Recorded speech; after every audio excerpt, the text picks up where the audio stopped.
Welcome friends, এই ভিডিওতে আমরা মাধ্যমিক 2021-22-এর জন্য এবিটিএ টেস্ট পেপার থেকে জীবন বিজ্ঞানের 697 পেজ সলভ করব। দেখতে থাকো। ফার্স্ট প্রশ্ন, যদি পিতা হিমোফিলিক মাতা স্বাভাবিক হন সেক্ষেত্রে পুত্রের হিমোফিলিয়া হওয়ার সম্ভাবনা কত %? পুত্রের হিমোফিলিয়া হওয়ার সম্ভাবনা মাতার উপর নির্ভর করে। মাতা যদি স্বাভাবিক হয় তাহলে পুত্রের 0 হবে। ওকে, তারপর আছে মায়োপিয়া রোগের জন্য লেন্স ব্যবহার করা হয়, সেটা কি? অবতল লেন্স। 3 নম্বর প্রশ্ন, মেন্ডেলের দ্বিসংকর জননে অপত্য বংশে প্রাপ্ত কুঞ্চিত সবুজ এর ফিনোটাইপযুক্ত উদ্ভিদের কোনটা হবে? কুঞ্চিত সবুজ একটাই পাওয়া যায় আর হচ্ছে টোটাল 16টা, তাহলে 1-এর 16। তারপরের প্রশ্ন, নিচের কোনটি ক্যালোরিজেনিক হরমোন? ক্যালোরিজেনিক হরমোন থাইরক্সিনকে বলা হয়। তারপরে প্রশ্ন, একটি বর্ণান্ধ কন্যা সন্তানের হবে, তো কন্যা সন্তান বর্ণান্ধ তাহলে কি হবে? পিতা অবশ্যই বর্ণান্ধ হতে হবে, মাতা বাহক, এটা ঠিক হবে। তারপরে পিতা স্বাভাবিক হলে হবে না, পিতা স্বাভাবিক হবে না, আর হচ্ছে উভয় স্বাভাবিক, সেটা তো হবেই না। অপশান এ ঠিক হবে। 6 বলা আছে, উদ্ভিদের কোষের সাইটোকাইনেসিসে গুরুত্বপূর্ণ ভূমিকা পালন করে যে কোষ অঙ্গাণু, তার নাম কি? এটা হবে গলগি বডি। ন্যাস্টিক চলন হলো এক প্রকার, এটা হবে রসস্ফীতিজনিত চলন। স্নায়ুতন্ত্রকে রক্ষা করে যে কোষ, সেটা হচ্ছে নিউরোগ্লিয়া। মানবদেহে সুষুম্না স্নায়ুর সংখ্যা কত? এটা হবে 31 জোড়া। তারপর আছে, একটি কোষে কতবার মাইটোসিস কোষ বিভাজন ঘটলে 128টি অপত্য কোষ জন্মাবে? তো এটা কি হবে? মাইটোসিস কোষ বিভাজনে তোমরা জানো প্রত্যেকবারের মাইটোসিস কোষ বিভাজনে 2টো করে অপত্য কোষ তৈরি হবে। তাহলে এখানে 2n সমান 128, এই সূত্র থেকে বের করতে হবে। এখানে এনটা হচ্ছে মাইটোসিস বিভাজনের সংখ্যা, তো মাইটোসিস কোষ বিভাজন কতবার হলে এখানে 128টা হবে? তাহলে 128কে আমরা কি লিখব? 2^7। 2^7 সমান 128, তাহলে এখানে আমরা লিখতে পারি 2^7 সমান 2n সমান 2^7। তাহলে এখান থেকে আমরা লিখতে পারি n সমান 7, অর্থাৎ মাইটোসিস কোষ বিভাজন 7 বার হবে। 7 বার হলে কিন্তু 128টা অপত্য কোষ তৈরি হয়ে যাবে। ঠিক আছে, তোমরা এইভাবে করতে পারো সূত্রের সাহায্যে, অথবা গুনে গুনে করতে পারো। একবার মাইটোসিস হলে 2, তারপরে 2 থেকে 4 হবে, 4 থেকে 8 হবে, 8 থেকে 16, 16 থেকে 32, 32 থেকে 64, তারপরে হবে 128। তাহলে এখানে বিভাজন কতবার হয়েছে? 1 বার, 2 বার, 3 বার, 4 বার, 5 বার, 6 বার, 7 বার। ওকে, পরের প্রশ্ন, যে হরমোনের অভাবে মানবদেহে কিটোন বডি উৎপাদন বৃদ্ধি পায় সেটা হচ্ছে কি? ইনসুলিন। পায়রার লেজের পালকের সংখ্যা কত? 12টি। লেজের পালকে কি বলা হয়? রেক্ট্রিসেস।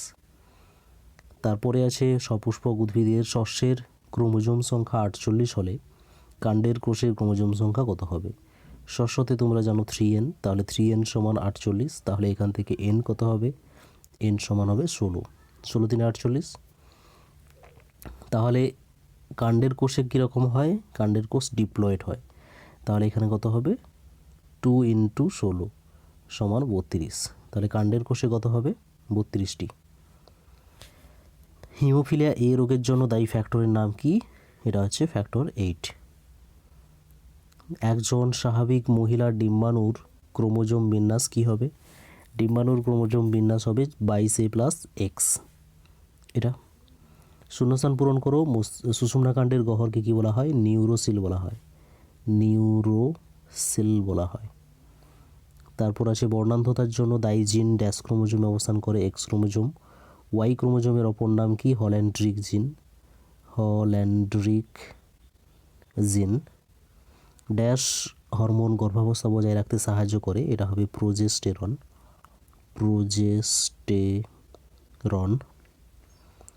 একই উদ্ভিদে 2টি আলাদা ফুলের স্বপরাগযোগকে কি বলা হয়? এটা হবে গেইটেনোগ্যামি, গেইটেনোগ্যামি হবে। ফার্নের যৌনক্রমে দৃশ্যমান দশাটির নাম কি? এটা হবে ডিপ্লয়েড রেণুধর দশা, ডিপ্লয়েড রেণুধর দশা। ঠিক আছে, রেণুধর দশাটাই হচ্ছে মেন, আর সেটাকেই হচ্ছে দৃশ্যমান দশা বলা হয়। সত্য মিথ্যা আছে, জীবের ফিনোটাইপ উহার জিনোটাইপকে নির্দেশ করে? এটা ঠিক হবে, ফিনোটাইপ জিনোটাইপকে নির্দেশ করে।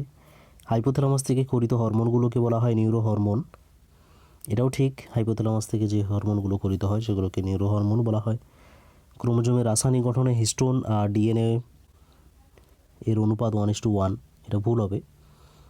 ডিএনএ পরিমাণ থাকে 90% আর হিস্টোন প্রোটিন থাকে 10%, তাহলে এখানে 9:1 হওয়ার কথা, 1:1 বলেছে, তো এটা ভুল হবে। সচল অস্থিসন্ধির সংযোগস্থলে সিএসএফ বর্তমান, এটা ভুল হবে, সাইনোভিয়াল তরল থাকে, সিএফসি না। দেহের ভারসাম্য নিয়ন্ত্রণ করে লঘু মস্তিষ্ক, এটা ঠিক। টিউলিপ ফুল বেশি উষ্ণতায় ফোটে, এটি হলো থার্মোট্রপিক চলন, এটা কী হবে, এটা ভুল হবে, থার্মোট্রপিক না, থার্মোন্যাস্টিক হবে। তারপরে আছে সংকর জীব। সংকর জীব কী হবে, এখান থেকে দেখো হেটারোজাইগাস আছে, সংকর জীব হবে হেটারোজাইগাস। পতঙ্গ পরাগী ফুল, এটাকে বলা হয় এন্টোমোফিলাস। জাইগোট গঠন হয় কখন, সিনগ্যামিতে, অর্থাৎ নিষেকের ফলে। শুক্রাণু, এখান থেকে হবে 22A+Y বা 22A+X। নিউরোট্রান্সমিটার হচ্ছে নর অ্যাড্রিনালিন হবে। আর গ্রাফটিং তো জানো, সিয়ন ও স্টক। তারপরে আছে পিক, এই ক্রসটিতে কত প্রকারের জিনোটাইপ উৎপন্ন হবে, তো এটা দ্বিসংকর জননের ক্রস, এখান থেকে F2 জেনারেশন পাওয়া যাবে। তো F2 জেনারেশন কতগুলো পাওয়া যায়, তুমি জানো 9টা পাওয়া যায়, 9 ধরনের জিনোটাইপ পাওয়া যায়। 1:2, 2:2, 2:4, 1:2, 1:2, এই রেশিও থেকে 9টা হয়। তারপরে আছে মানুষের কন্যা সন্তান সৃষ্টিতে কী প্রকার জননকোষের মিলন ঘটে, কন্যা সন্তানের জন্য দুটো এক্স ক্রোমোজোমের মিলন ঘটে। দুটি ক্যাপিটাল টি স্মল টি জিনোটাইপযুক্ত মটর গাছের সংকরায়নের ফলে F1 জনিত শতকরা কত ভাগ খর্বাকার মটর উদ্ভিদ পাওয়া যাবে, তো এটা ক্রস করে দেখে নাও, ক্যাপিটাল টি স্মল টি এর সঙ্গে ক্যাপিটাল টি স্মল টি, তাহলে এটা ক্যাপিটাল টি হয়ে যাচ্ছে, এটা ক্যাপিটাল টি স্মল টি, এটা ক্যাপিটাল টি স্মল টি, এটা হচ্ছে স্মল টি স্মল টি, তাহলে একটাই স্মল টি পাওয়া যাচ্ছে, তাহলে পার্সেন্টেজ হিসাব করলে কত হবে, 4টার মধ্যে 25%। ওকে, তারপরে আছে বি সদৃশ্যটি বেছে নাও, thalassaemia, albinism, sickle cell anaemia, haemophilia. এখান থেকে আলাদা হবে হিমোফিলিয়া, এরা হচ্ছে এক্স ক্রোমোজোম আর এগুলো সব অটোজোম বাহিত রোগ। পায়রার উড্ডয়ন পেশিগুলো যে অস্থির সাথে যুক্ত থাকে তার নাম কি, তাকে বলা হয় কিল বা হচ্ছে স্টারনাম। ওকে, তারপরে আছে জিনোটাইপ দেওয়া আছে, এই জিনোটাইপ থেকে কত ধরনের গ্যামেট তৈরি হবে, তাহলে এখানে কত হবে, 2^, এর মধ্যে হোমোজাইগাস কন্ডিশন আছে, বির মধ্যে হেটেরোজাইগাস কন্ডিশন, সির মধ্যে হেটেরোজাইগাস কন্ডিশন, তাহলে দুটো হেটেরোজাইগাস কন্ডিশন, তাহলে 4। ওকে, তাহলে 4 ধরনের গ্যামেট পাওয়া যাবে। বৃদ্ধি নিয়ন্ত্রণকারী একটি প্রাণী হরমোন আর একটা উদ্ভিদ হরমোনের নাম কি হবে, প্রাণী হরমোন হবে STH, সোমাটোট্রপিক হরমোন। উদ্ভিদ হরমোন কি হবে, জিববেরেলিন বা যেটাকে বলা হয় জিববেরেলিক অ্যাসিড।